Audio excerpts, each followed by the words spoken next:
ఇప్పుడే country delight యాప్ని download చేసుకోండి. Download the country delight app now.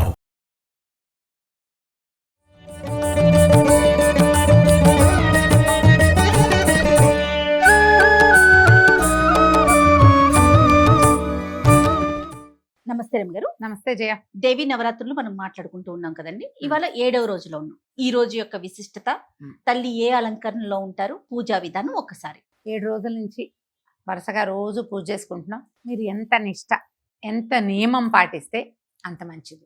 పూజ ఎంత పెద్దది చేసాము, ఎన్ని పువ్వులు సమర్పించాం, ఎన్ని నైవేద్యాలు సమర్పించాం, ఎంతమందికి మన పూజని ప్రదర్శించాం కాదు, అది ముఖ్యం కాదు. మీరు ఎంత శ్రద్ధ, ఎంత భక్తి, ఎంత ఆస్థ, నమ్మకంతో పూజ చేశాము అనేదే ముఖ్యం. కలిగినంత పూజ చేయగలిగినంతదే చేసి శ్రద్ధాభక్తులతోటి అమ్మని అర్చించుకుందాం. 10 రోజుల పాటు చేసుకుంటాం. ఈసారి 11వ రోజు అవును, అదనంగా ఇంకొక రోజు అవకాశం ఇచ్చింది కాబట్టి శ్రద్ధ, ఆసక్తి ఈ 2 ముఖ్యంగా ఉంచుకోండి. అయితే 7వ రోజు అంటే ఇప్పటికి వారం అయిపోతుంది. శ్రీశైలం దేవస్థానంలో అమ్మవారిని నవదుర్గా స్వరూపాలలో చూపిస్తారు కదా. ఈవేళ కాళరాత్రి స్వరూపంలో చూపిస్తారు అమ్మవారిని. కాళరాత్రి అంటే ఇంచుమించుగా కాళికా స్వరూపం అనే చెప్పాలి. ఈమె వికృత స్వరూపిణిగా దర్శనమిస్తుంది. అమ్మవారు భయం కొలిపే లాంటి రూపం అన్నమాట. చాలా ప్రత్యేకమైంది. అక్కడైతే అమ్మవారికి శాకాన్నము అవి అంటే ఆమె శక్తివంతురాలు, యుద్ధంలోకి వెళ్తుంది, రాక్షస సంహారం చేయబోతుంది. అవును, అది కూడా ఏమిటి, రాక్షస సంహారం ఏదో కత్తి డాలు అలాగే కాకుండా భయం కొలిపే లాంటి యుద్ధం, రాక్షసులకే భీతి పుట్టించే స్వరూపంలో ఉంటుంది. కాబట్టి ఆమెకి మరింత బలం చేకూర్చడానికి శాకాన్నం, కదంబ సాధము అవి చేసుకుంటాం కదా, అవునండి, వాటిని నివేదన చేస్తారు. అయితే మనం ఇప్పుడు ఇంద్రకీలాద్రి మీద కనకదుర్గ అమ్మవారి దేవస్థానంలో చేసే విధానం ఏమిటి, ఈ రోజున మహాచండీ స్వరూపంలో చూపిస్తారు అమ్మవారిని. మహాచండీ కాళరాత్రి దగ్గర స్వరూపాలే. మహాచండీ సింహవాహినిగాను భయంకర స్వరూపిణిగానే కనపడుతుంది, కానీ వికృత స్వరూపం కాదు, సౌందర్యవంతమైన భయద సౌందర్య స్వరూపిణిగా ఉంటుందన్నమాట. పెద్ద చండసింహం, తర్వాత త్రిశూలాలు అవి ధరించి 8 చేతులతోటి ప్రత్యేకమైన స్వరూపంలో దర్శనమిస్తుంది. ఈమె కూడా అపరిమితమైన శక్తివంతురాలైన స్వరూపంలో మనకి కనిపిస్తుంది. అయితే ఈ శక్తివంతురాలైన అమ్మకి అక్కడైతే శాకాన్నం పెడతారు. ఇక్కడ లడ్డు శనగపిండి, బూందీ లడ్డు, శనగపిండితోటి లడ్డు చేస్తాము. మనం ఎలాంటి లడ్డు చేసినా సరే లడ్లు నివేదన చేస్తారు. శనగపిండి అయితే మంచిది, సులువు నివేదన చేసుకోవటం. అమ్మవారికి ఎర్రటి వస్త్రాలు అలంకరింపజేస్తారు. అక్కడ ఇక్కడ కూడా ఎర్రని వస్త్రాలే. అయితే ఈ చెండు స్వరూపం ఎక్కడ ఎప్పుడు కనపడింది మనకి అంటే, యుద్ధంలోనే రకరకాల రాక్షసులు ఒక్కొక్కడు మరణించి మళ్ళీ పుడతాడు. వాడి నెత్తురు చుక్కబడితే మళ్ళీ కొత్త స్వరూపాలు వచ్చేస్తూ ఉంటాయి. ఇన్ని రకాల వరాలో కలిగిన రాక్షసులు ఉన్నారు. అవును, ఈ వాళ్ళ కోసం ఒక్కొక్కసారి ఒక్కొక్క స్వరూపంలో కనపడుతుంది అమ్మ. ఈ చండికా స్వరూపం కూడా అట్లాంటిదే. అయితే ఒకసారట పరమేశ్వరుడు ఈ అమ్మవారిని అడిగాడట పార్వతీదేవిని, సౌందర్యము భయదము అయినటువంటి స్వరూపాన్ని చూపించమని. అప్పుడు ఆమెలోంచి ఆవిర్భవించింది పార్వతీదేవి. సాత్వికంగా భర్తతోటి కలిసి ఉన్నప్పుడే ఆమెలోంచి ఈ స్వరూపాన్ని చూపించింది ఆమె. ఇలాంటిది నా రూపం, ఇలాంటిది ఉన్నది చూపించింది. ఆ సౌందర్యాతిశయాన్ని పట్టలేక ఆయన ఏంటంటే, అప్పుడు ఆమె యుద్ధానికి వెళ్ళటల్లా సౌందర్య ప్రదర్శనే జరిగింది, చూపిస్తోంది ఇలాంటి స్వరూపాన్ని. ఆయన పాదాల ముందు సాగిలపడ్డట ఆ సౌందర్యాన్ని తట్టుకోలేక. అయితే కాలు ఎత్తి గుండెల మీద పెట్టు, ఆమె యుద్ధానికి వెళ్తుంది. మరి ఆ స్వరూపం ఎట్లాంటిది నువ్వు గమనించు. చండికా స్వరూపాలలో పరమేశ్వరుడు ఉంటే ఆయన మీద కాలు పెట్టినట్టు కనపడుతుంది. అవును రమ్మ గారు, ఈ భయద సౌందర్యమూర్తి చండికా స్వరూపం ఎలాంటిదంటే, సృష్టి చేసేవాడైనా, నడిపేవాడైనా, లయకారకుడైనా ఆమె ముందు సాగిలపడాల్సిందే.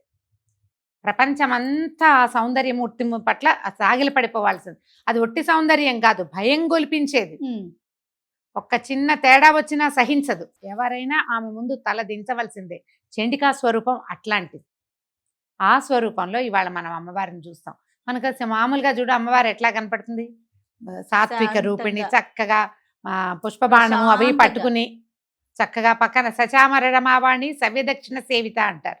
అటు ఇటు లక్ష్మీ పార్వతీదేవి, సరస్వతీదేవి మింజామరలు వీస్తూ చుట్టూతా దేవతలందరూ దండం పెడుతూ ప్రశాంతమైన స్వరూపంలో ఎర్రని చీర కట్టుకుని చక్కగా కళ్ళలోంచి అట్లా కరుణరసం ప్రవహిస్తున్నట్టుగా కనపడుతుంది. ఆ స్వరూపంలో కూడా ఆమె పరమ శివ పరమశివ పర్యంక నిలయగా కనపడుతుంది. పరమశివుడు పడుకుంటే ఆయన మీద కూర్చున్నట్టు కనిపిస్తుంది, కానీ ఇదంతా సాత్వికంగా కనిపిస్తుంది. కానీ ఈ చండీ స్వరూపం ఏమిటంటే యుద్ధానికి ఆ సన్నద్ధమయ్యేటప్పుడు ఈ భర్త వచ్చినా ఆవిడ ఆగదనమాట.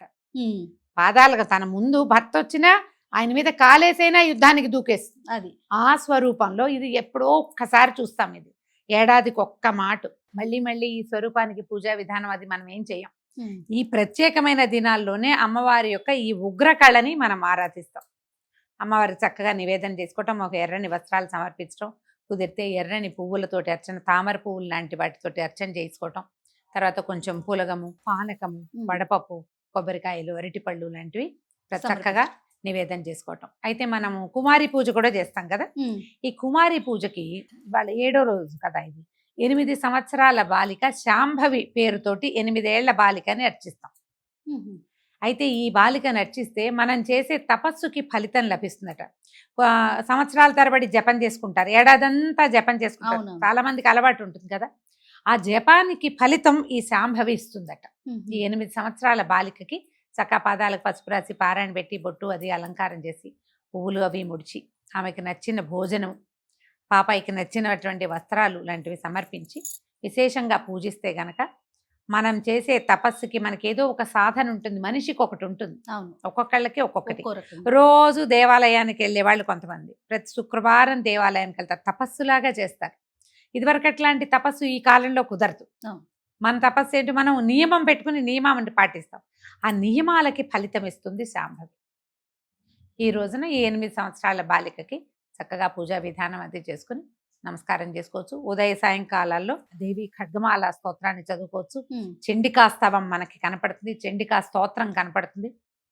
ఏ స్తోత్రం కుదిరితే ఆ స్తోత్రము అష్టోత్తరము చేసుకుని విశేషంగా అర్చన చేసుకుని చక్కగా మామూలుగానే మనము ప్రతిరోజు అన్న నివేదన అవసరమే. ఇంత పులగం తప్పకుండా చేయండి. మీరు ఆ రోజున ఎవరైనా వస్తారు స్నేహితులు అంటే లడ్డూయే కదా నివేదన అని అదొకటే చేసి ఊరుకోకుండా అన్న నివేదన ఉగ్రకళని కదా ఈ పూట మనం ఆరాధించేది. కాబట్టి విశేషంగా అన్నం, పులిహోర లాంటివి, పాయసాలు, తర్వాత పరమాన్నాలు అలాంటివి కూడా చేసి నివేదన చేసుకోవచ్చు. ఓపికని బట్టి ఎంత చేయగలిగితే అంత, మానకుండా ఆరాధన మాత్రం చేసుకుందాం. తప్పకుండా రమ్మగారు. నమస్తే. నమస్తే జయ.